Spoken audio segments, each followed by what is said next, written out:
Hey everyone, happy Monday Live out there. Welcome to the channel. Anyone new that's out there as well. Happy York Week, everybody. Hope everyone's having a good night so far or a good day. And lots of good news, guys. This is York Week. So this is the big show of the year. I'm really excited about this week. Can't wait to get out to the show and see some of you guys and also buy some awesome trains. So sorry about that, guys, for the late opening. We had technical difficulties. Chrome is acting ridiculous on my Mac right now. So ready to like uninstall it, reinstall it, and all that fun stuff, but it's acting ridiculous, of course. So that explains why some of you guys can't find the stream and all that good stuff. We got 10 people in here, so obviously notifications are going out. But anyways, that's the way Google is and Chrome. It's whatever. So let's see. I got lots of people in here. Mr. Shades, what's up? Good evening. Dathan Poole, what's up? Brian Cahill, hello. It's weird how I can find the. There you go. I saw that comment. Yeah, it's how Google is, right? It doesn't push stuff out when it doesn't feel like it. You know. I got ES from New Jersey. Got Whitmore's. Got the phone for me. Good. Big 1 minute upcoming announcement. What's up, Train Man? How's it going? No waterfall in this layout. No waterfall. I could easily put one in, but I need like. That's a whole nother story back there. Hopefully everyone's having a good night. Like I said, it is York Week. So if you guys like to let me know in comments if you're going to be at York, it'd be awesome. And just letting you guys know, I'm just going to put this out there for anyone watching the replay. Anyone that sees me at York, feel free to say hi. I'm only going to be there Thursday and Friday, allegedly. Definitely Thursday, because I took off of work for Thursday and taking off with the railroad, only get a certain amount of days. It's not like my old office job. I could take off like sick time or whatever and move stuff around. So I got like a vacation day to burn on Thursday. It's worth it, in my opinion. But York is a very extensive event. So, yep, can't wait to get into that. It's going to be pretty cool. Ordered some of those Coastmans trees. Nice. Don't know if I'll make York. I'm sorry to hear that, but you got some trees. That's good. Very nice. Yeah, the tree kits guys are super cool. They're really, really nice, and they're very easy to do. For anyone that missed the tree tutorial, I did a tutorial on how to build Coastmans trees. I keep on calling Coastman. It's Coastmans. Their tree kits are really easy to build. I know the price because everything in the world is getting more expensive. They had to raise their prices just a hair. So I think my kits, the show price that Troy sold them at was $25. And I think for the show, they're going to be right around $30. Online, I believe they're $33. So, yeah, I know they're not as cheap as they were, but you can thank everything in the world. Everything's expensive. So they had to raise their price. I mean, it's technically a small business. The guy builds these kits on his own. Paid $32. That's not bad. That's not bad at all. Follows here. Yes, it is. Hello. Let's see. What's up, C-Town? How's it going? But yeah, I'm excited to actually go to York and hang out there for a while. I'll be wearing my Next Crossing shirt. The second day, I might wear like a Halloween shirt or something. I don't know. Got tons of shirts to pick from. Keep it festive, but I could also wear my other Next Crossing shirt. So, Iron Maiden graphics. That'd be kind of cool. Airbrush set. So speaking of that, I'm actually looking into weathering some of my steam engines, like just a handful of them. But then it's kind of a, the best way I can call weathering, guys, it's like a Pandora's box. Because once you start weathering engines, then you're like, well, now I got to weather some cars to go with the weathered engine. So it kind of never stops. So be kind of cool. Yeah, I don't know if I'm probably not going to be there on Saturday. I'm going to be there Thursday and Friday. I've got stuff to do on Saturday with some of my friends, but I'll let you know for sure if I'm going to be there. And also, like I said, like York is a big event. It's fun.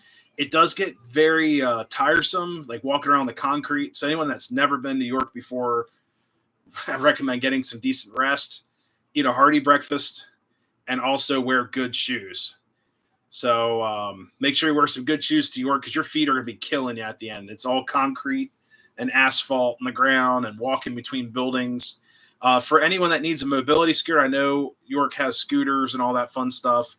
And I also recommend, I may not do it this time around, but if you guys are looking at going into the member halls, I'd say 99% of the members are cash only. So keep that in mind. So make sure you guys get some cash to use at the show. Do not rely on your debit or credit card. And also there's only like a handful of ATMs at York. I think the Silver Hall, like where registration is, has an ATM. I was lucky last year to get money out of that. But then there's plenty of other like convenience stores that aren't sketchy, like Sheets and Rudders. They're Pennsylvania staple, convenience shops of southern Pennsylvania, and they have tons of ATMs and them things. So they also do like no surge charge or whatever. So if you guys need money, and the bank machines or whatever are down at the fairgrounds, you can go to like Rudders or Sheets. There's one that's really close to fairgrounds. So need more seating. Yeah, always. I agree with that. What's up, Dale Hudson coming in to the chat? There's Shawn. Yeah, unfortunately, I got something going on Saturday. I'm looking forward to it, but 2 days of York, I think I'll be all right. It's going to be a pretty good weekend. Hey, Dave, what's up? There's my buddies. Blue Wrench of Power right there. Cheers to you guys drinking this white Appalachian birch beer brewed with honey right there. So there we go. Who uses cash? The member halls. Member halls are all like cash deals mostly. There's a couple member halls that are also like train dealers, and they might do like PayPal. What's up, Rabs Trains? How's it going? Wish I had my Rudders in my area. They're decent. Rudders just sound really like, it's whatever. I enjoy Rudders, but I will say they changed the distributor recently for their like side dishes, like the fried stuff, and it's not as good. Like I used to like the jalapeno poppers there.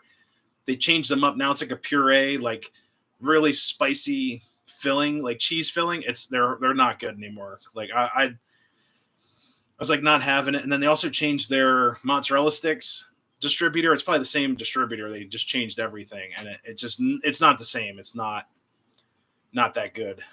Going to Susquehanna afterwards. You'll have fun there. It's gonna be sweet. I might be there if I can escape. Probably not, because I have so much to do up here to get ready for things. But I know they're running an open house. I heard Wednesday night, and I've got so much more to clean up in the house or whatever, especially up here. I can barely walk up here, guys. There's stuff everywhere up here. It's getting better. But like the whole area near the mountain, I did that video of the trees. And then right after I was done filming the video for the tree tutorial, I was on a mini vacation trip to go to Knoebels. So I didn't have time to clean up. It's like my whole area where the coal mine's supposed to be is now a mess. Stuff like that. I gotta get that fixed up. How are the cats? The cats are great. Gemma's doing better. She's like being more social. Just as an update, guys, this past summer was horrible with our two companions over here. Now, some of you guys probably aren't cat people, but I originally was not a cat person at all. I hated cats. I absolutely hated them. I was allergic. They would just every interaction with a cat I ever had, I was getting bit or scratched. Absolutely hated it until I brought. Nikki brought one home, and then Chessie kind of fell into the picture, and she's my buddy. I thought she hurt. Is she up here? No.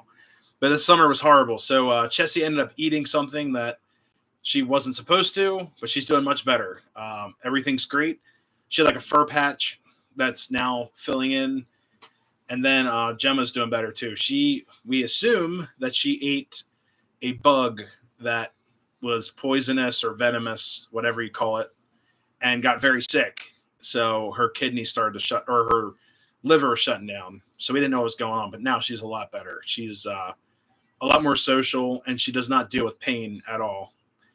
Chessie's pretty hardy. She's a good good cat. Like when we take her to the vet and stuff, she just kind of sits there and lets them do what they have to do. Mice need a cat. We've had one mouse in this house. This house is very old, guys. My house is over 100 years old. So we had one mouse that snuck in, and the cats were like playing with it. I picked it up in a container and dragged it outside, and it was pretty crazy.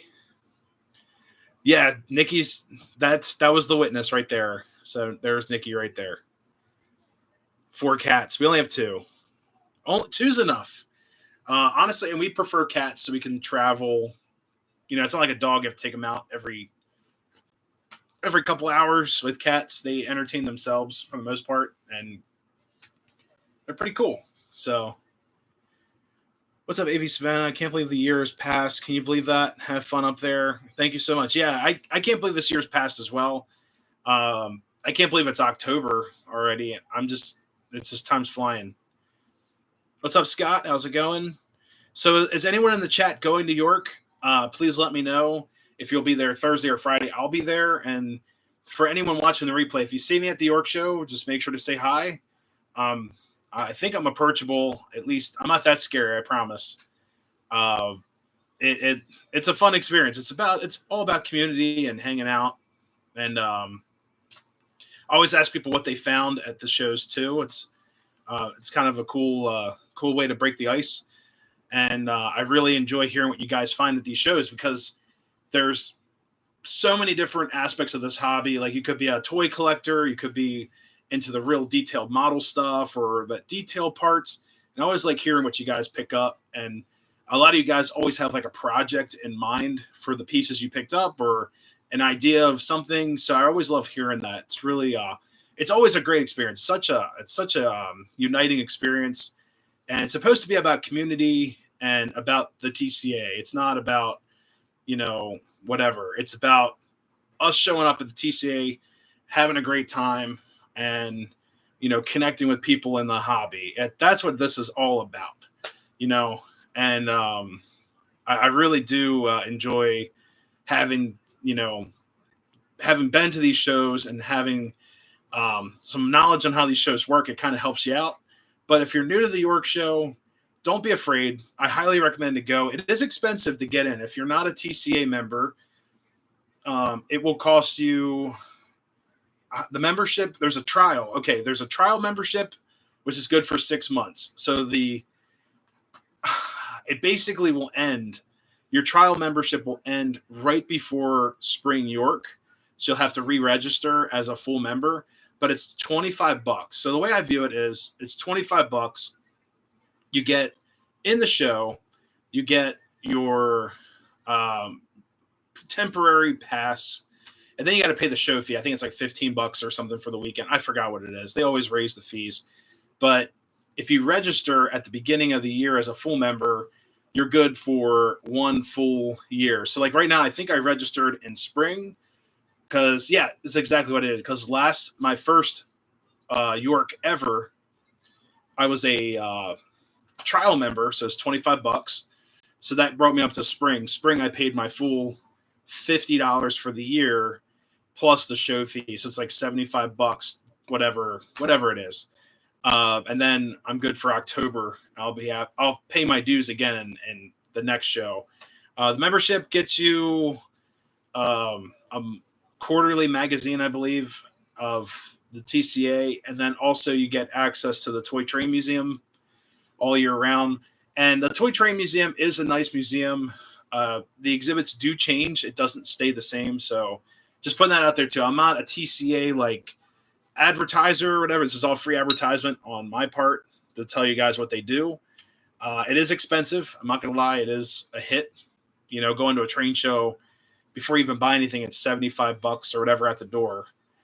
But, I recommend at least doing the trial membership. And I think the only thing the trial doesn't cover is being a vendor, because I don't think you can be a vendor at the show as a trial member. That's the only thing it doesn't let you do. And that's it. And trial members, you can get into all the different halls and whatever. So it's pretty cool. Dave and the others in your haul videos. Nice. Yeah, Dave and Shawn are actually I met. So my first York train show ever. This is what 4 years ago, 3 years ago. I think it's 3 years ago, and I was not expecting to go. I was like totally broke. I was like, yeah, I can't go to that. I don't think it's a good idea. And I just moved into the house, and it had to have been the following year because I didn't start the YouTube channel. So this is like 2021. And some of you guys in the chat were saying you got to go to the show. So I ended up going. I met two of my best friends in the hobby, Dave and Shawn. So, and I've met lots of you guys too at train shows, and also people that have connected over the years. So it's a fantastic experience going to these York shows, and I've always met new friends and fellow YouTubers as well.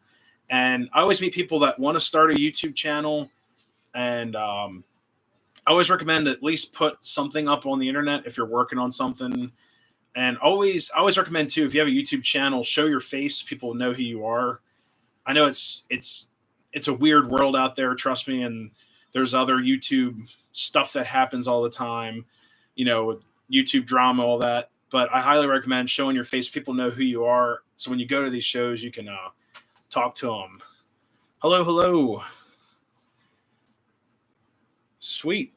Tell us about Lionel Rail Sounds from 1990. Oh, God, that's a whole book right there. I'd rather not. But I did do an engine on I did an engine review on a 1999, 98 Rail Sounds locomotive. So what's up, Ken? I attended my first fall in York. Hopefully I get to see you this weekend. It's always great talking with you as well. Always great. Just had a YouTube meetup at GSM. Oh, sweet. Yeah, Ray, I totally missed the show. I went to Hollow Fun at Knoebels. Total disaster of a trip. And I really, it was nice going to see the park and Halloween, but the whole trip was like, on the Knoebels side was a disaster. Everything else was great. But yeah, I was just the park. Knoebels, guys, it's one of my favorite amusement parks in central Pennsylvania. And I actually have some of my train cars from them. Not here. Oh, here's one. There you go. This there's their log flume, and for the pool, they have like the what's that, Dexter and Cosmo and a inflatable right there.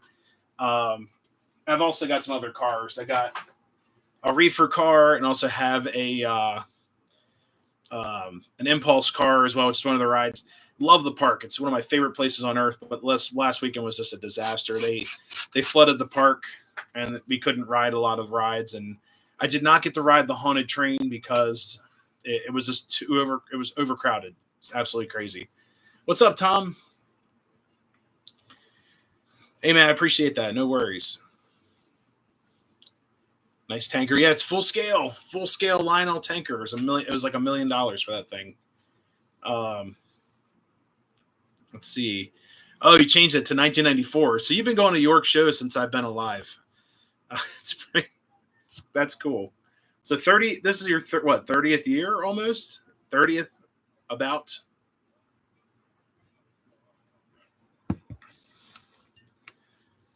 Yeah, Knoebels did not. Yeah, it was really crappy planning on their part. But anyways, guys, at York, if anyone in the chat would like to post what they're looking for the show, or what they're planning on buying or seeing at the show, love to hear it in the chat there. 30 years. Oh, man, that's cool. So if you guys are looking for a particular item or something, I'd love to hear about it in the chat. So for my York haul this year, I'm planning on originally I was like going in full on scenery, but I've gotten a lot of scenery stuff from one of my local train shops, Iron Horse Trains, which has helped me out tremendously with this layout, with materials and whatnot. And he's got Troy over there at Iron Horse, guys, in Hanover, PA, at the shop. He's got tons of scenery materials. He'll be at York as well. He'll be in the Orange Hall, but highly recommend checking out their booth at the Orange Hall Iron Horse Trains. Not Iron Horse Hobbies. That's a totally different store, but Iron Horse Trains, IHT. And he sells a lot of scenery stuff because Troy is a scenery wizard. His layout is like a museum quality 2-rail O-scale layout. It's beautiful. And he's taught me a lot about scenery, and also he supplies everything in the world for scenery. So I'm kind of like, I can get scenery stuff because Hanover is Hanover is local to me. So I'm not like looking for scenery right now. So at this point right now, I'm looking for, you guys are going to, you won't believe me when I say this. I'm probably going to look for a Hudson because I do not have an NYC Hudson in my collection. And I know I'm a huge PRR fan, but I'm looking for possibly a Hudson. Last year I was looking for a Mountain Engine or a USRA Pacific. Could not find one that was within this Earth price range. Like they're upwards of $800, $900 for a Pacific. I was like, I'm not paying that. No, no way. So Shawn's looking for a U.S. Army MTH Premier Flat Car Half Track Vehicle. That's all I want. I've got a PRR MTH flat car with a tank. I think it's a Sherman tank. Not the 773. No, probably like early PS2 would be great. Something like that. So we'll see. Heavy Amish population. Yeah, we have Amish here too. Not going to show, but looking for a Williams FM Trainmaster Virginian. Those are awesome engines, honestly. Those locomotives are. I love the paint scheme on them too. We're actually running a Trainmaster tonight, so we'll be running that. It's actually my TCA, I think, 50th anniversary engine or 25th anniversary. I don't know. On the bottom, it's got a stamp. It's an anniversary engine. Some of you TCA gurus would definitely know what model it is. It's TMCC with Odyssey speed control. Gorgeous little engine.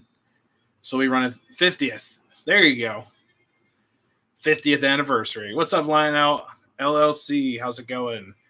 So that's one of my favorite engines in my collection. Actually found it on Trains for like a crazy price. So I'm looking forward to that too. But we'll see. I'm actually looking for, I can't believe I said that. Like I'm looking for a Hudson. How many broken newer trains do you have? Not a whole lot because I fixed them on my own. Let's see. Allegheny Crossing, how's it going? Maybe some form of a chassis SD35 or 40, possibly a dummy unit. That would be cool. K-line operating cars. Yeah, there you go. You know, that'd be cool too to add another reefer. Add another reefer for my train. There you go. What's up, Darren Grant? Looking to get some post-war Lionel. Hopefully, you know, I love post-war stuff, guys. You know that. I just have a lot of modern stuff. I'm just hoping the post-war prices come down a little bit at York, and hopefully you guys can find some killer deals. Last year and the year before, post-war was like out of this world expensive. So hopefully you guys can find some good deals. What's up, Jeffrey? How's it going? Chessie special. No. Unless it's the MTH one, but I'm not paying that crazy money for that. I think a Chessie special would probably retail like $1,300, $1,400. I'm not doing that this time around. Yes, I did see there's lots of Hudsons on the eBay. Yep, but the shipping, I did see, what's it? Oh, wait, hold up. What's up, the Rose Jewel? How's it going? Sorry, I missed that comment. And also I got a 1990 Lionel Hudson 18005 last year. Price is right. Hey, that's always the best. What's up, Steve? Post-war Flyer is what? Hey, Flyer stuff's cool. I'll be honest with you guys. I don't know anything about Flyer. Flyer's cool. Oh, the CP holiday train set. That's gonna be like, oh man, there was one on eBay. I think it sold for $4,200. I saw it had like the original what, four cars, and I think it was with the engine in box, never ran, and I think they sold it for $4,200. I did see one for 38 last year on eBay or trains. It was either eBay through trains or something.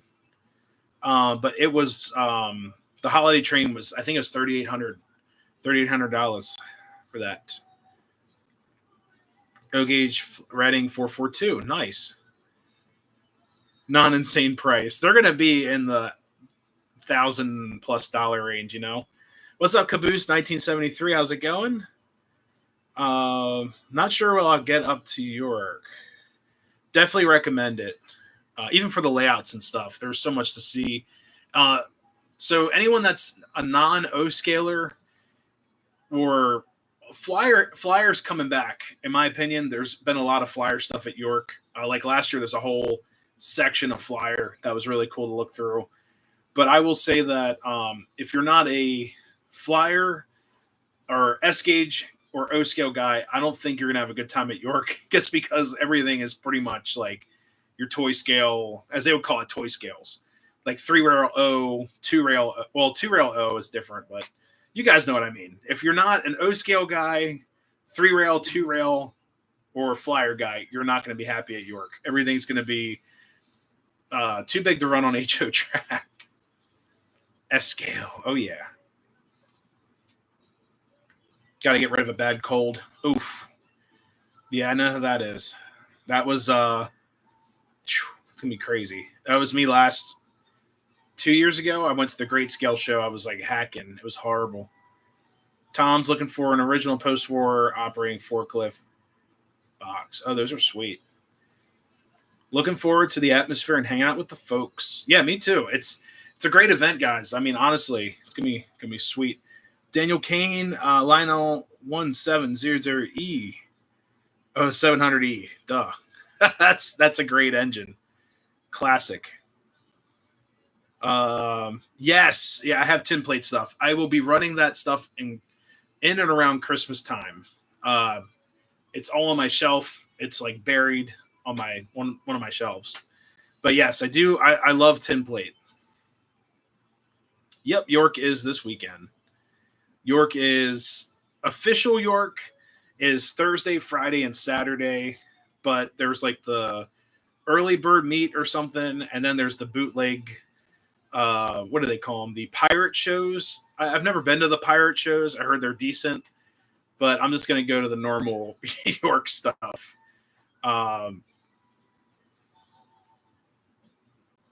REA Express boxcar. Oh, sweet. The bandit meets. They have so many names. Bandit meets. I heard pirate show. Bandits. Black market. It's like book this weekend. Never been there. I definitely recommend to go. The Rogue Show. So many different names. I just know it's a bunch of dudes at a hotel. Like, I don't know if they set them up in the lobby. I've heard all kinds of stories. Like, I've never been to one of these bandit meets or whatever. I've heard they set up in the lobby and they like walk down and people sell stuff out of their rooms or whatever. So whatever. I mean, it's commerce, you know. We do need a chassis special. So we do. Okay, so I could find a chassis locomotive, but the Wyndham lobby and parking lot. Okay. Bandit meets tomorrow. That's what my buddies were saying. So, yeah, yep, same there with Darren and also Ken there. Line 726. Very nice. Yeah, eventually I'll get another chassis special. We'll have to see. But I definitely want an MTH one so I can, you know, not have to deal with it flying off my bench if whatever. The chassis special I had was an LTI. I sold it. I was going to upgrade it, but it was just too much of a pain. I could have put a AC commander in there, but then I did not like the whistles that the AC commanders had. It's whatever. It is what it is. Never do that for the hotels for work.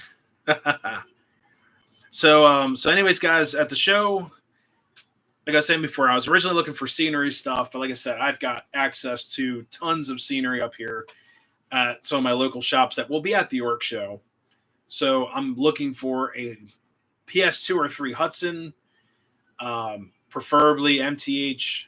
But if I could find a Lionel one, I love the what's the one they made? Has the I call them the Baldwin drivers, like the disc drivers. I love those. And then it has a Vanderbilt tender. I have a thing for Vanderbilt tenders. I think they're so cool. But I have seen Hudsons like that. I've also seen other locomotives with a Vanderbilt tender. So maybe I'll look for something with a Vanderbilt tender. So if you guys don't know what a Vanderbilt tender is, it's basically the cylindrical tender, and it has like a wing on the back, and it's either for coal storage or oil. A lot of the engines out west that were oil burning ran with the Vanderbilt style tender. Also, I know the B&O also used Vanderbilt tender, so I'm not sure what I'll find, but we'll see. That's kind of my goal for that. No cruise option with the AC motors. Yeah, you get a lot of control, but it's not as good as the cruise. The Dreyfuss Hudson. Yeah, it could be like an unshrouded Dreyfuss. That'd be pretty sweet.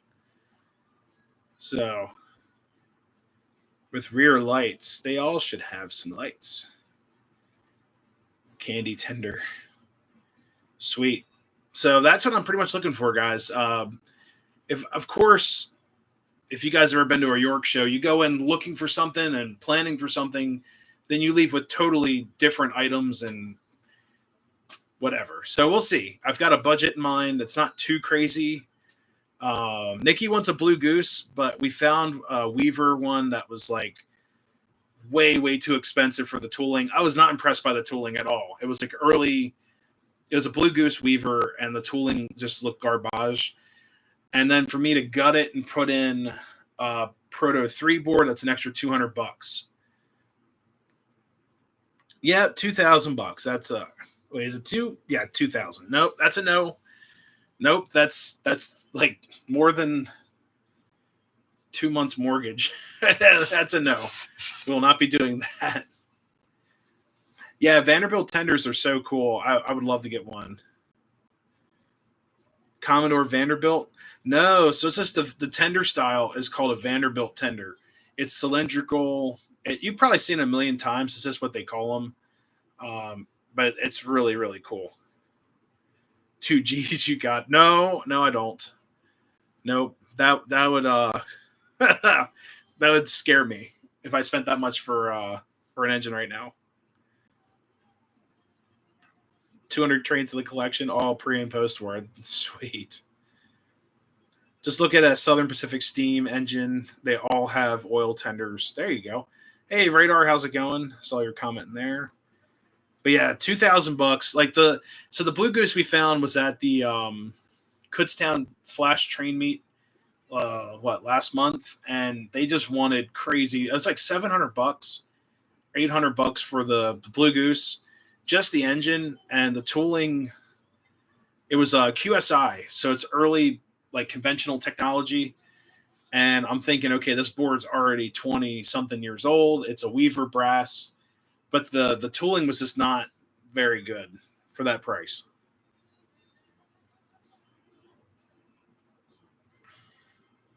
Pre-order? No, I'm not going to pre-order it. It's too much money for right now. So we'll see. Highway robbery for that.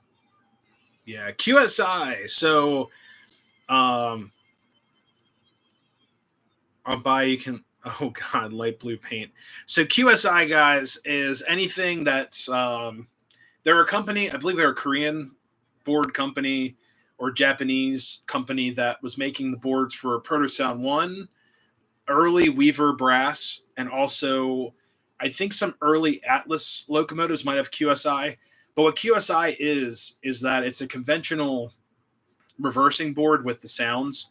That's why you get like the bells on Proto Sound 1, the double bell, then it starts up, and then it's a conventional circuit card set. So you get the soundboard and also the reverse board and all your light control. For what it was, actually, for conventional, it was actually really, really nice. And QSI boards are pretty robust. There's a couple things that can happen with a QSI board. If you guys are running only conventional, you can have it reset by mistake by basically doing some different throttle configurations. Like if you're moving the throttle back and forth and hitting some of the buttons, you can actually reset the board. Then you have to take it to an MTH technician and they have to reprogram your board. It's honestly just easier to gut it and throw in ProtoSound 3. The kits are affordable. I don't want to say they're cheap, but they are affordable. For Lionel too. There you go. Yeah, the board. I know the boards are made in. I believe they're made in Korea, but they're decent boards. Not gonna lie, they're more robust than some of the PS2 5-volt boards I've messed around with. But I will say, like the sounds on like 90% of the locomotives are decent. The whistles and stuff sound pretty cool. So it's nice. What was the best train factory? Uncle Salty. It will last forever. Sam Hung. Oh God. But yeah, I do believe that those boards are pretty robust. I've got out of my whole collection, I think I only have one ProtoSound locomotive left to upgrade, and that is my toaster. I got an Amtrak Toaster, which is an AEM7 electric locomotive. It's actually still in the box downstairs. I haven't ran it up here yet, but it's in the Northeast Corridor paint scheme. I think the phase 3 scheme. Yeah, it's phase 3. It's the same scheme as my what do you call it? The F40PH that I bought. What's his legacy?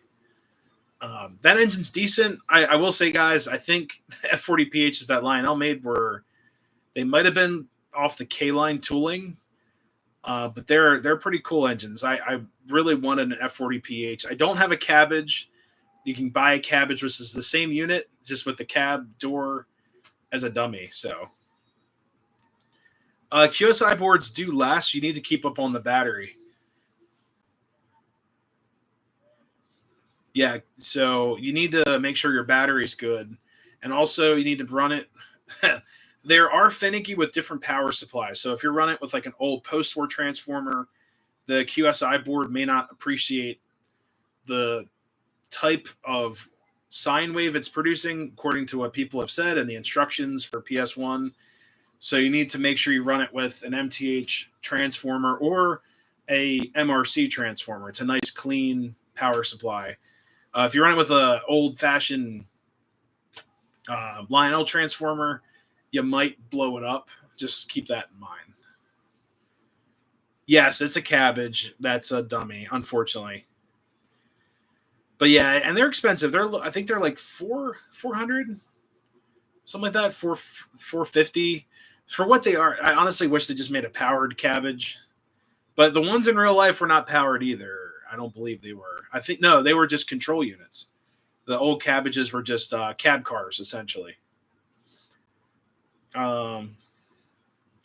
50 locos, one failed. That's honestly out of all of my QSI locomotives, only one failed, and it was actually known to fail. And they should be powered. I think they turned them into yard. They're pretty much slugs, but they're cab cars essentially. But for what Lionel was doing, they should be powered. I agree with that. At least put extra motors in there. But I will say, yes, so I had one QSI fail. It was a Baldwin AS 616 with ProtoSound 1 QSI, and the board was really wonky. All of a sudden, it basically, to switch the relay, you had to turn the power all the way up and then all the way down really quick and then back up and then quickly throttle it down. So that is the only engine of my collection that had a QSI defect. Everything else ran great. I had a 1361 Rail King that was beautiful. It smoked out this whole room. I had a Hudson, the Yellow Belly Hudson, that ran great. Beautiful tooling. What else? I had the AEM7 runs. I know that. I tested at the shop. There's a couple others that I had. Oh, my Western Maryland PS1. That ran great. After I changed the battery out, that ran great. Cabbage. You have to look it up. Type in Amtrak Cabbage on Google. It's hilarious. It's literally it's just a control unit with a a roll top door on the side. They call it a cabbage because there's a baggage cab car. So they bunched it together calling it a cabbage. Ridiculous, but awesome. They look ridiculous. They are control cab cars. Now I'm just saying for Lionel's sake, they could have put like a motor in it or something, but there would be no room for the boards. But yeah, they gutted them and made them control cars. Great views. Cabbage Patch. Oh, God. So tonight, guys, we'll be running a 50th anniversary from you guys. Corrected me. Thank you guys for that. Excuse me. Root beer's coming up. We'll be running a 50th anniversary Train Master. So we get that fired up and have that run around while we're still talking here. And this engine is a Butte. It's a Butte Clark. What is your number? I think it's 5? No, 87. Oh, yeah. Now, this engine has a weird speaker issue. It's not very loud, and it's also kind of like fuzzy. The speaker's fine. I've replaced it. It's just not the loudest engine.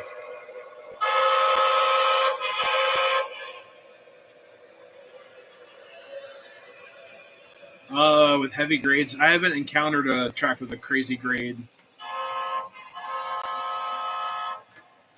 All right.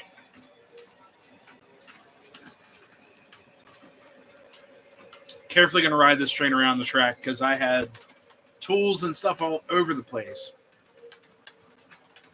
Oh, it found a high cube. Look at this. So I was using the high cube to test out my tunnel clearances because this car is the largest car in my collection. Let me move some stuff out of the way. Turn you guys trackside here. All right. I think this engine has Rail Sounds 5, which is pretty exciting.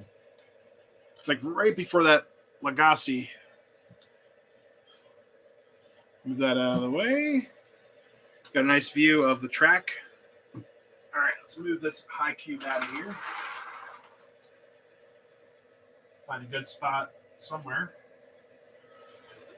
We'll just sit her down behind me. There we go.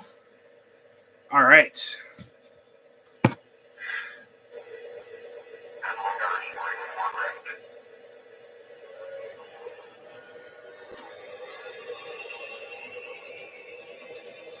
Not for the reunion, but I've been to EBT.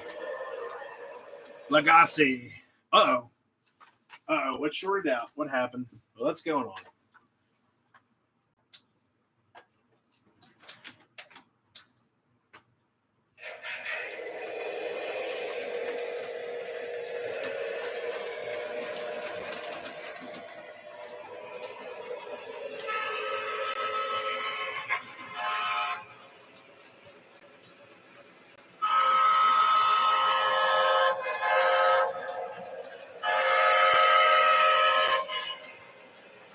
This thing smokes like crazy, too.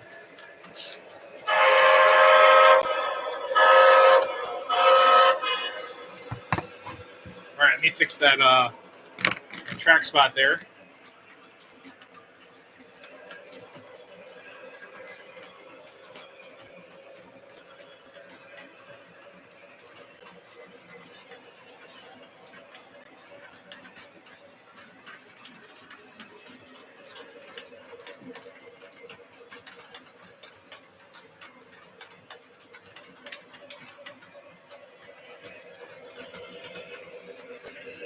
Maybe she doesn't like the Gargraves track.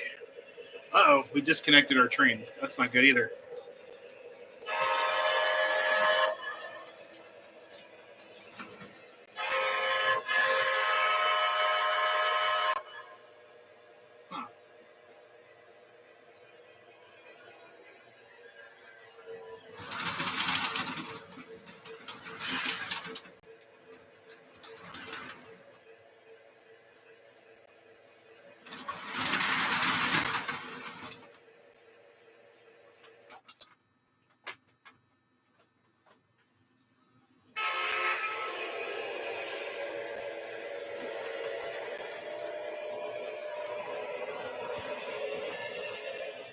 The sparking boxcar, no.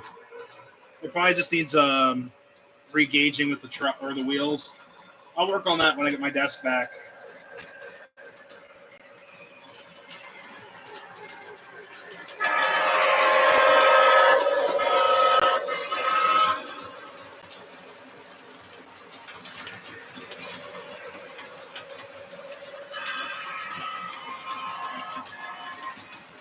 There we go. What's up, Daniel? Talk about long trains. Yeah. Why is it doing that? It's like disconnecting every time it goes through the tunnel. Huh. Weird.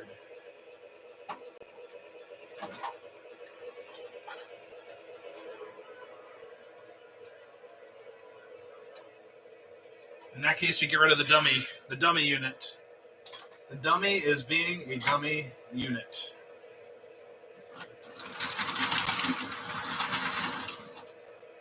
Let's open up the rear coupler here.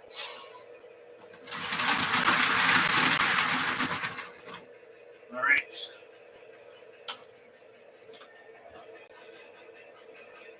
Sparking boxcar. Haha.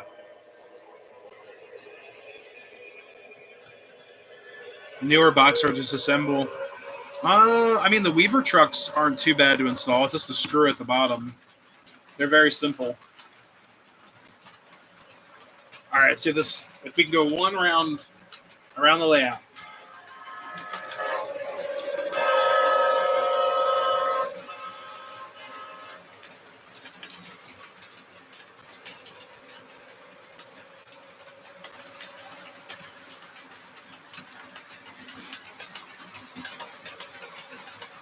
I know I've been running like the same boxcars for like 3 weeks, guys, and I'm really sorry about that. But I will show you guys some of the progress I've made really quick on the layout. Just slow the train down.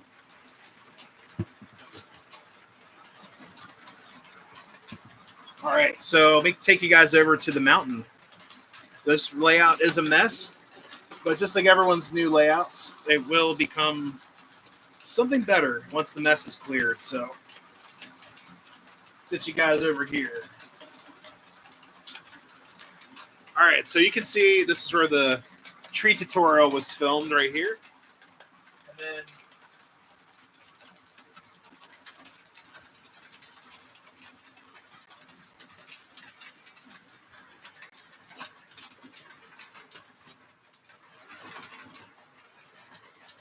all right, guys, so I ended up capping off the mountain. What's up, DB Tech? So the mountain is now capped off. And now we have this finished space on top of the mountain. And the plan for this, guys, let me stop the train. It's pretty loud. So give me a second here.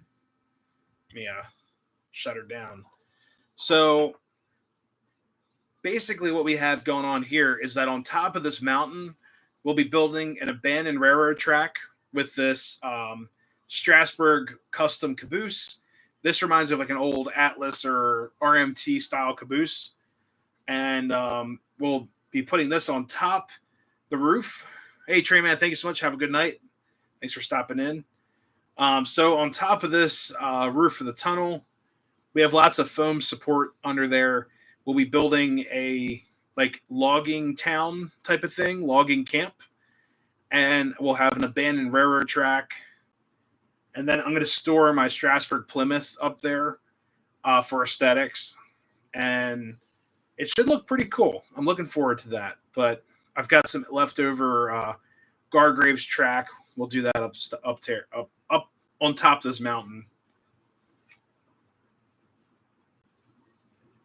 And then really quick, the once that top layer has been totally revamped and looking great, we'll then work on the coal mine side where this building is on its side that was set up last week. That is our coal mine building right here. So this needs to be propped back up. There we go. So once we get that propped back up, I got to clean up all this. So I got the scenery vacuum right next to the building right there. So my idea is to basically get all of this together possibly this week. We'll have some friends over for train stuff, and then get the roof of this tunnel set up as well.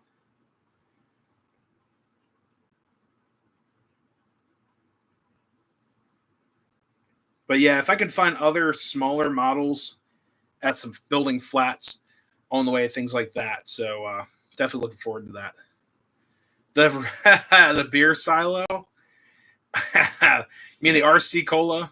Oh man, battery change video. Yeah, that'd be nice to have. Because a lot of people, it's pretty easy, but a lot of people don't understand about the battery stuff, which I totally understand. It's something I had to learn over time. But for anyone that has a PS1, PS2 locomotive, there's a battery in there, and you should change them out to BCRs. Now, there's only one scenario, guys, with the BCR will not work. And I've had this happen once before. It's if the charging circuit of your PS2 locomotive is blown. Now, I've had this happen once before, and I've seen engines of the same type, same year on eBay and such, that it only works with the battery because the charging circuit of the P2 board, it's an early, I forgot what board did it. I think it's the early 3-volt boards. The batteries would send something back and it would blow up or something. So basically, there's an early P3 board that also had a weird issue. They fixed it. The newer P3 boards are fantastic, but I will say that the P2, what do you call it? The P2 3-volt boards early on for a lot of the diesels, for some reason, had problems with the charging circuit. So you have to use a battery. I had that happen with my Norfolk Southern SD60 or SD70M. That had an issue with that. I took it to an MTH tech, and he actually told me that. Yes, every PS1 and PS2 engine, either 3 or 5 volt or the 9-volt battery style on the P1s are all battery. Now you can replace them with BCRs, and if my consensus, guys, if you throw a BCR, which is a capacitor, you can buy them from the guy who makes BCRs. They'll be at York. They'll be all over York. Trust me. If you find a BCR and you throw it in your engine, and if you give it, let's just say 20 to 25 to 30 seconds, like let's just say you try to change direction. This is running in conventional.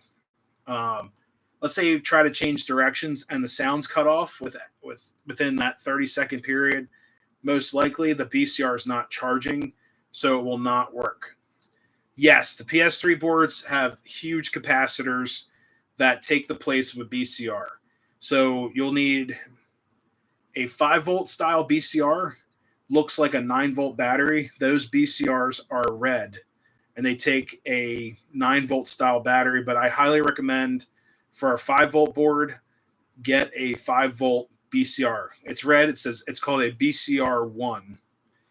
Now, if you are trying to find a battery replacement for a Proto 3, you need a BCR2, and it looks like a little tiny set of AAAs cut in half, like the old. It looks like 2 camera batteries from like the early 2000s stuck together. So that's what that looks like. It's called a BCR2. BCR2s are for 3-volt boards. BCR1s are for 5-volt boards. You can also use a BCR1 in a Protosound 1 locomotive. So that's just the rundown of that stuff, guys. Would really help out if some of you guys do a video on that. I currently don't own any engines that need batteries other than my the Decapod. That's a whole nother story right there. So but yeah. But anyways, guys, on the layout, I plan on getting this area pretty cleaned up for filming. I don't think I'm going to get to that signal video this week. There's just too much going on. So I'll most likely do a York Hall video, and then we'll see. do a video tonight. Sweet. Definitely throw that up there, especially right in time for York. So it'd be very helpful to people buying engines. Also, guys, there's a couple ways to tell if your engine's a P2 or P3. So P2 boards that are 5 volt will have a barrel port on the bottom, like a barrel jack, to charge the engine batteries up using an auxiliary cable. The P2 3 volt boards will have a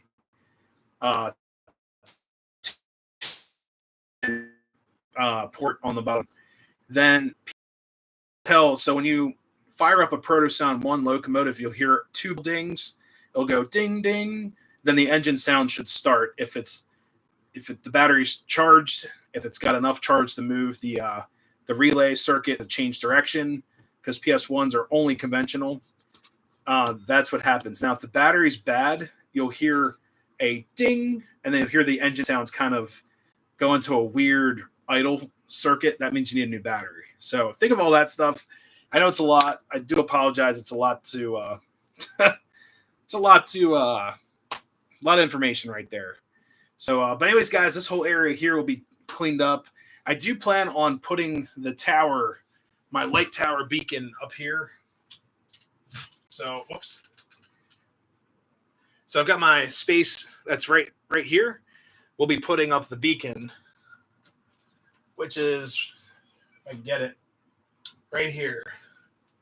Got to have a beacon. And this is the number 494 beacon from Lionel. Got to have a beacon at the top. So this will be approximately right here. Oops. Perfect. So that's where the beacon will be. You got to have a beacon on a layout, guys. That just makes it a it's just such a classic accessory. The only problem is that this whole tunnel should rattle, or it's gonna hum once the beacon's lit, but it's all right. We'll work it out. We'll put some foam. What I could probably do to kill some of that buzzing is put some track underlayment underneath of the beacon. Oh God, finally replaced it with a lighthouse. Genius playing like the mountain. Thank you so much. PRR Railfan, what's up? How's it going? Mom and Son Railfan, good evening to you as well. But yeah, this beacon works. It's about 50-something, 60-something years old. Works great. I have I have rebuilt this beacon from like the ground up. It works great. The only problem is it does rattle and shake, rattle, and roll. So what I'll probably do is take some track underlayment from Woodland Scenics, put it underneath, and then screw it down to the foam. Let's see.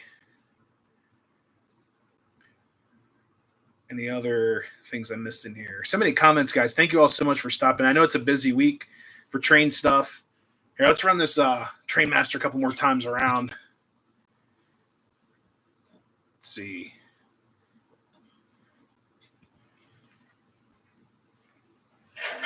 Some of them will have balloon boards. Yeah, so P5 or P2 5-volt boards, guys, are known to be problematic.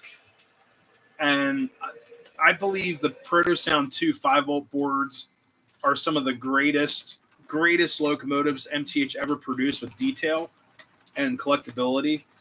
And it's so sad that that's a factor into some of the 5-volt boards, but it is what it is.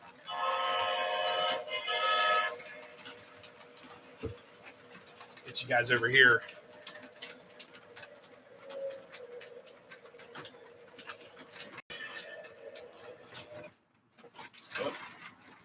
She does not like that switch at all. So, guys, I'm running this engine because it's a TCA York 50th anniversary locomotive, but I've got another engine we can run. I can take this one back. We could also run my CNJ 113. We'll do that. Let me take this engine off of here. It's a good engine. It's just acting kind of funny. Let's see. Let me grab the C&J. Give me 1 second. I got to move the camera over. But yeah, you guys can see like the workbench is my layout. If you guys can see how dirty this thing is or cluttered. So right now I've been working in this corner here. Some static grass. I also have what are those? I did some static grass. That will all be revealed hopefully this weekend.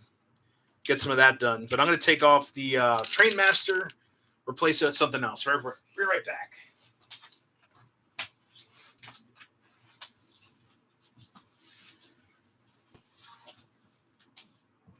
Great.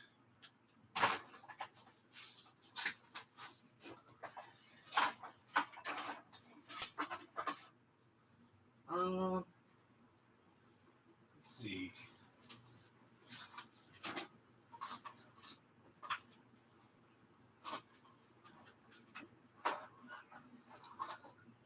All right.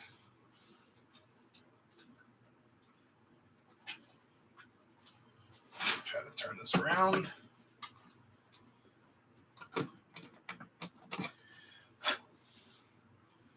This is last York's engine that I picked up.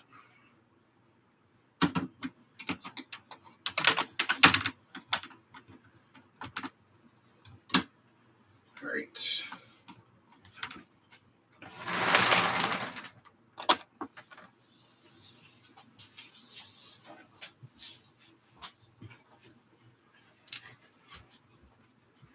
All right.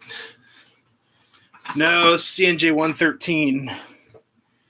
All right. Hey, Jeffrey, have a good night. Thank you so much for stopping in.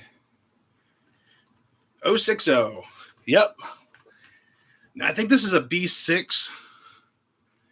B6A. I think 113 is a B7 switcher.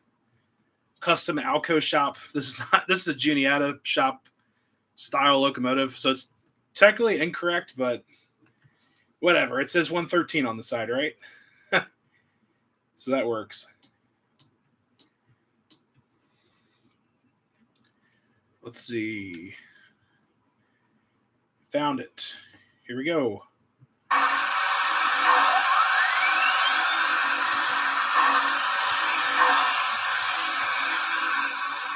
Now this is a Proto 2 3-volt board in this engine. Turn it down a little bit.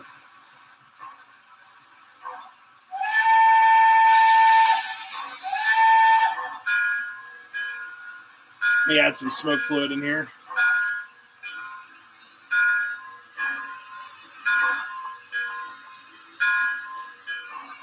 All right. Let's do the forward sound.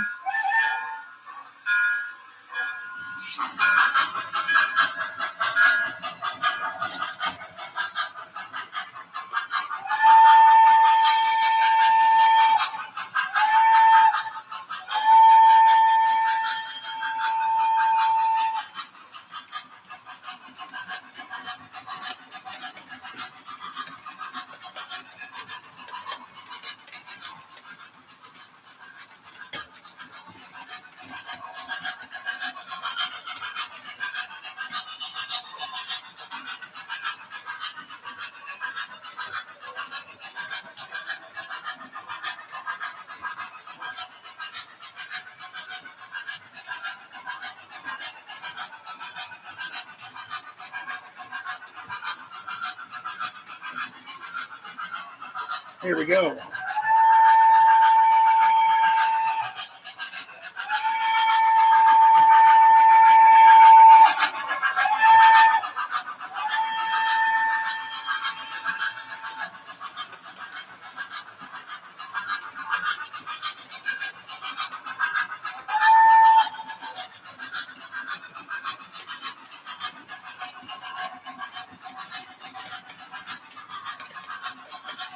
Perfect.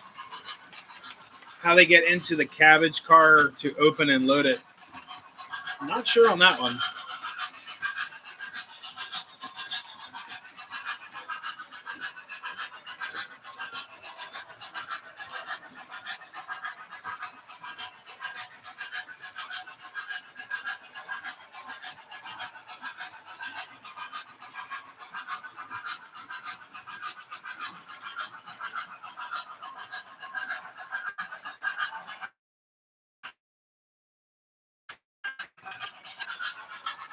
So I found out why that that GP7 was decoupling inside the tunnel. There's a little glob of hot glue on the inner rail, so it was actually popping up the decoupler. So that's a relief.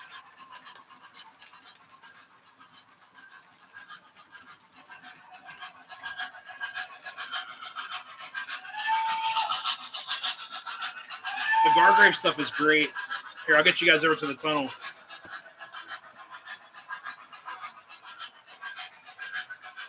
Move this down.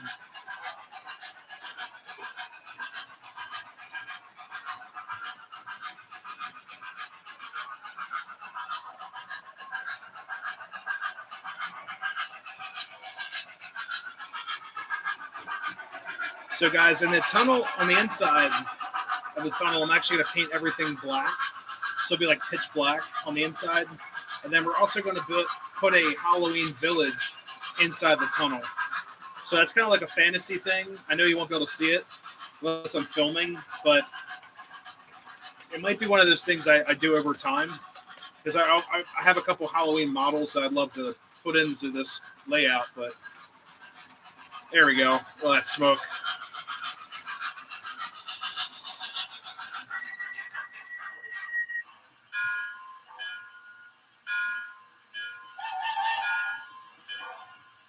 Yes. So acceleration rules, how's it going? So that's exactly what I bought. This time of year is perfect for that stuff because it's Halloween. So it's going to be like a dark blue. Oh, smoke unit's clogged. There we go. That's so weird. It's not puffing in reverse. So I have a black light that I purchased that will be put inside the tunnel. And basically it's going to be like a Halloween translucent or whatever you call it, like holographic fluorescent village. It's going to be sweet.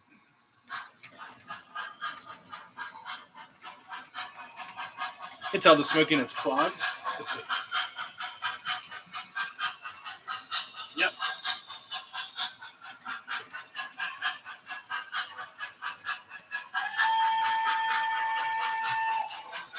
So I ended up buying a black light from Spirit Halloween. That's LED black light. So I'm not going to like burn anything or whatever. And I'll be inside the tunnel.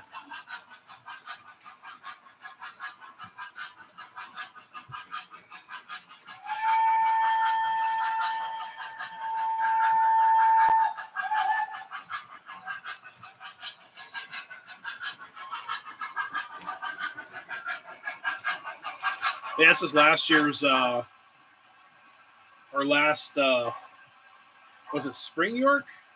Yeah, Spring York's purchase was this CNJ 113. I got it from Grabowski's. I paid a lot for it, but it's one of my favorite engines, the rail fan, so I had to have it. I had some more smoke fluid in here.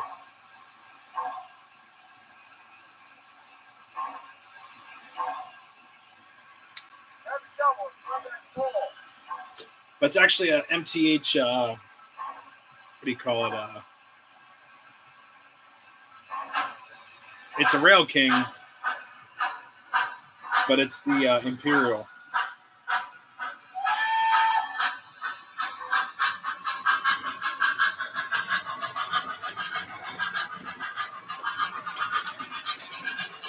So I have strobe lights, but I don't want to do that because strobe lights do not film very well.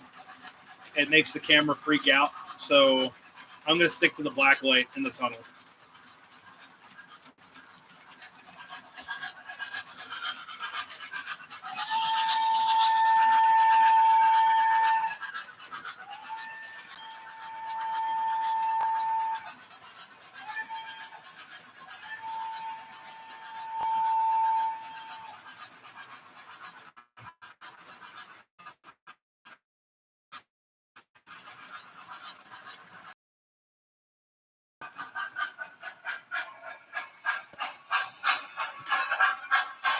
I'm going to try something kind of crazy here.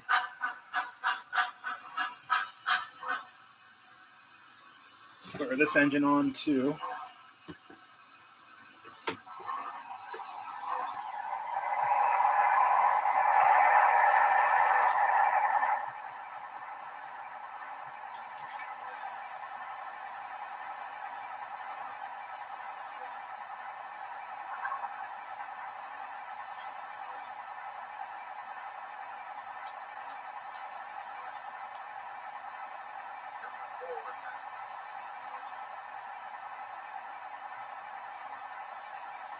The inspector, check that out. Give me a second here, guys. We look for.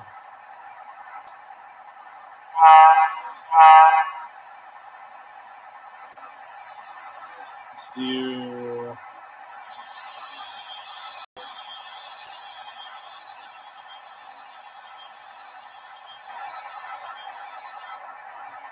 And let's do something fun.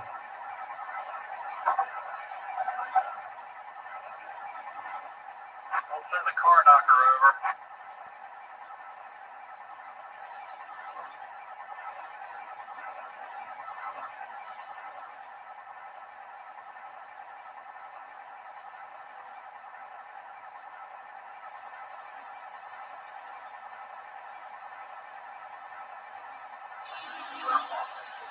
All right.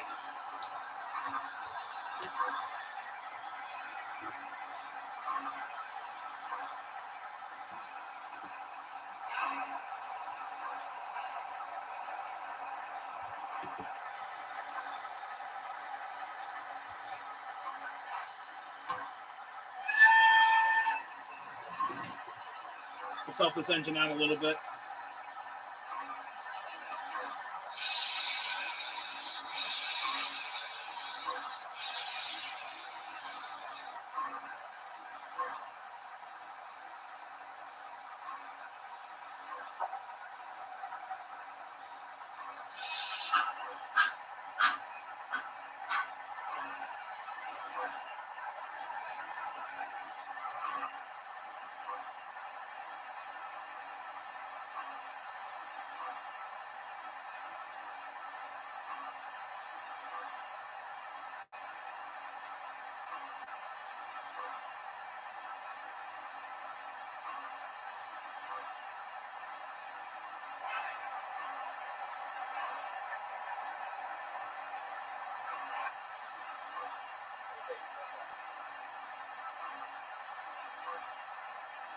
Did not forget about you guys. Sorry about that. First string lab, 4x8 table. Sorry, my MTH remote freaked out and it shut down. So I'm just trying to get this to work again. I do apologize.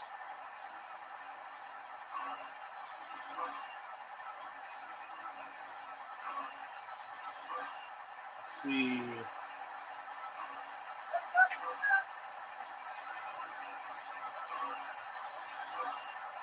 I have to reset my remote. Just because I had two engines with the same, I had two engines with the same, what do you call it, address. So the remote freaked out and, like, froze. Yeah, thank you guys so much for watching and everything. We've had lots of people in here tonight. I'm going to try to get these engines hooked up here.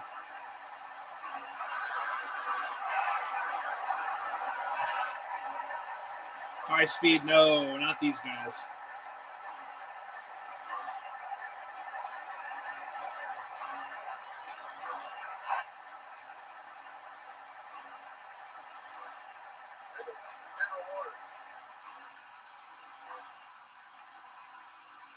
Well, live streams it's all about surprises.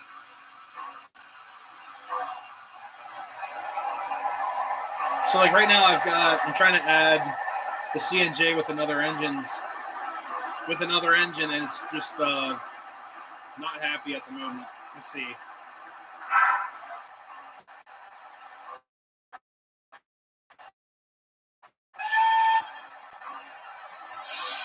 Okay, that's good. Yeah, some things happen all the time on this channel. Like, technical errors and stuff. It is what it is. They're good when nobody's watching. Yeah.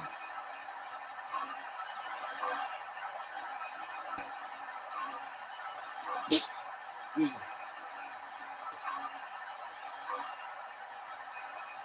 Yeah, so basically I have two engines on the track, and they're fighting for the same ID number. So I had the factory reset them. Here we go.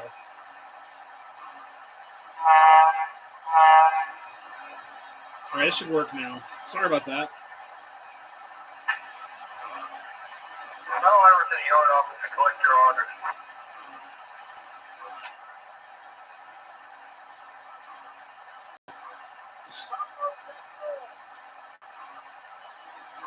I usually reset my remote fairly often because when I do upgrade kits and such, sometimes the let's see what happens here. There we go.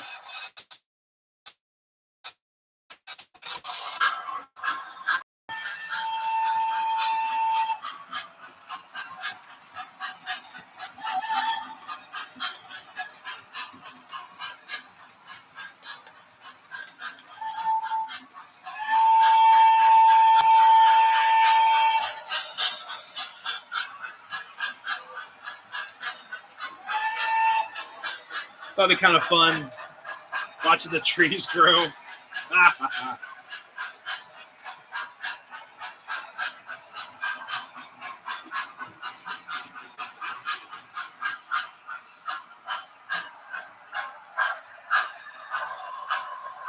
Oh, the chuffs are off too. That's hilarious.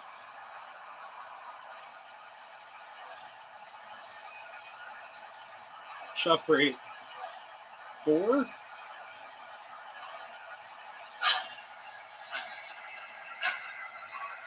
No. So resetting the engine. Oh no.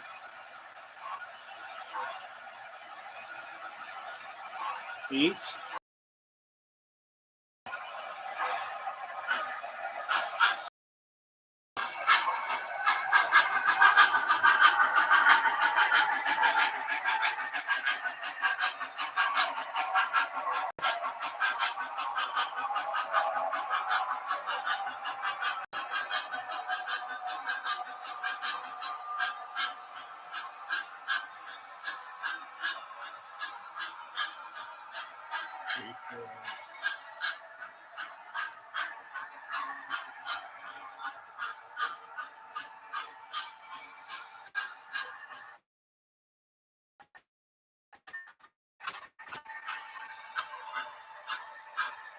There we go.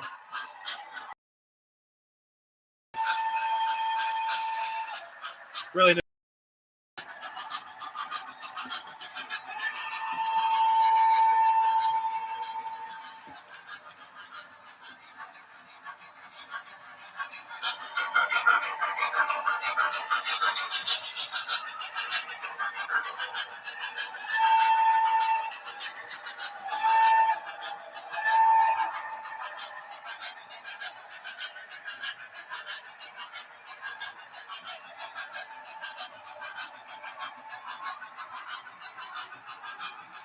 What's up, Brunswick? How's it going?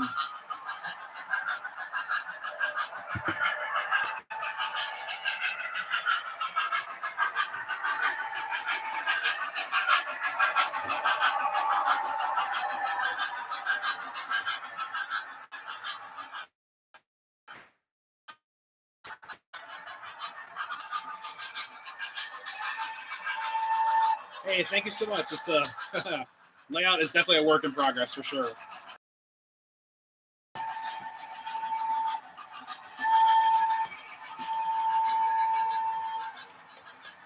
Watching an NFL game. Nice.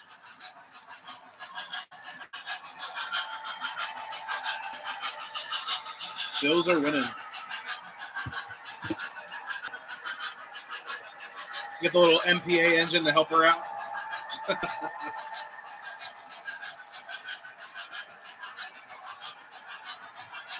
Lash ups are great. If you guys ever experimented with lash ups with MTH, It is a lot of fun. Not gonna lie, it's pretty cool.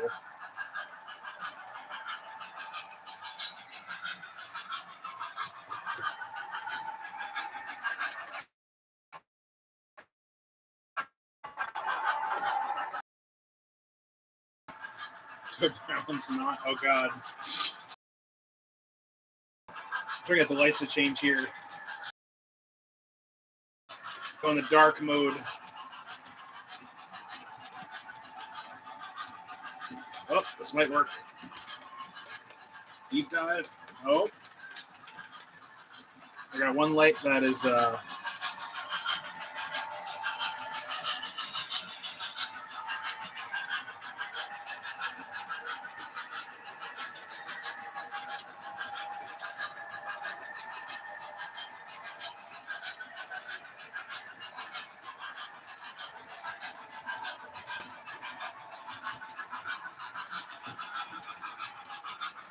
I got one light that does not want to play nice with the others.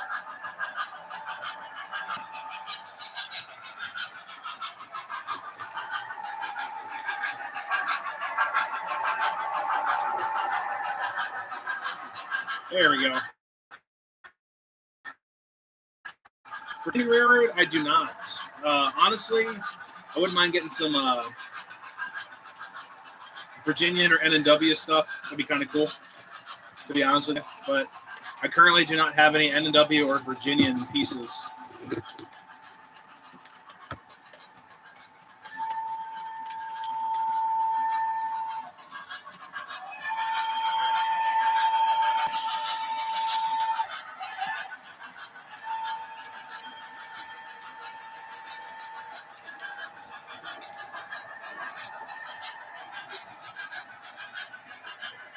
Get you guys over here.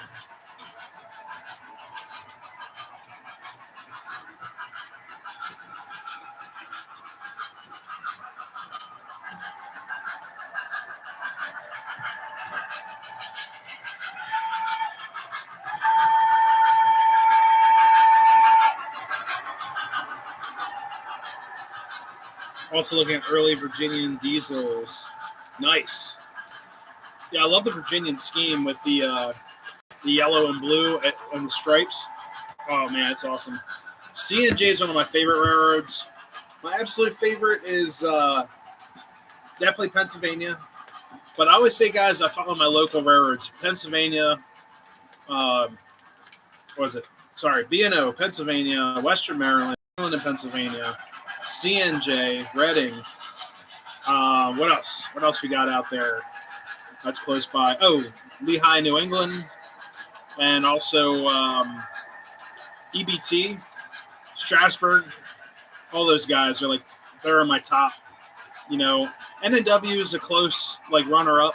It's a good railroad. Oh, C&O too. I can't forget C&O. But yeah, I really like my my local stuff.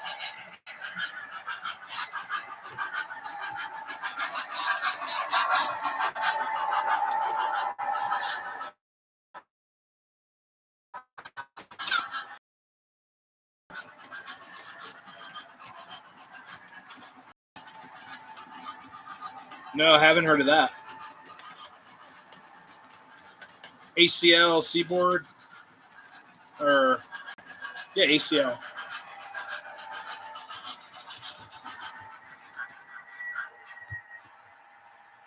That's probably my main complaint with this engine is the unit.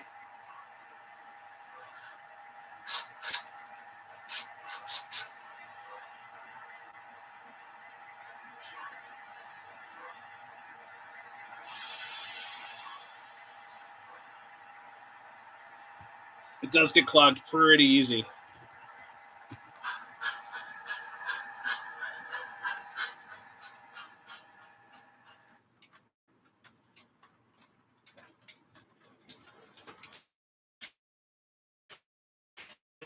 I think it's got small smoke unit. Cheap bridge collapse. Oh, man.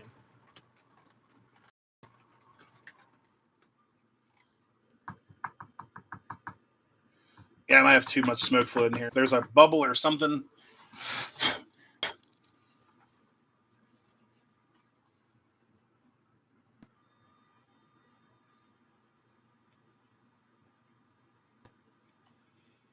All right. Anyways, guys, it's past 9:30, so bring the camera around really quick. Turn the power off for these two. I also got to put my MTH remote back. Let's see. There we go. Or PNLE.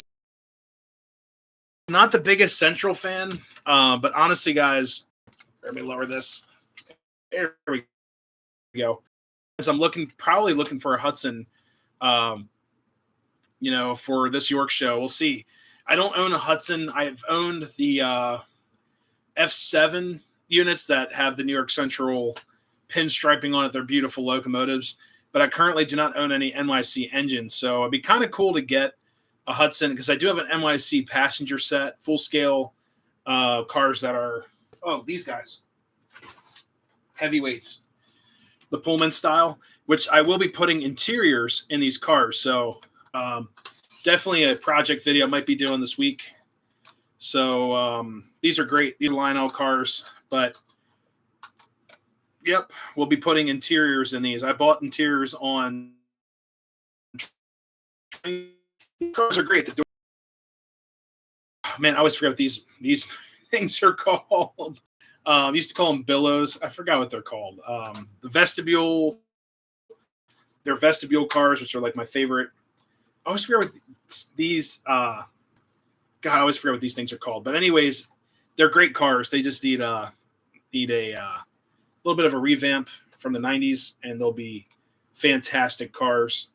But yeah, these are like made of Jello. It's really diaphragms. There we go. Thank you. I totally drill on those all the time.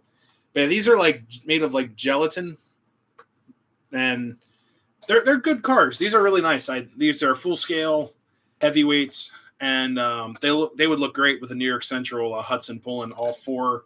I think it's a 4-car. Yeah, it's a combo and 3 coaches. And I think there's only 1 car in the set that has New York Central on it. So I've been running these, like throwing in with my Pensy stuff all the time.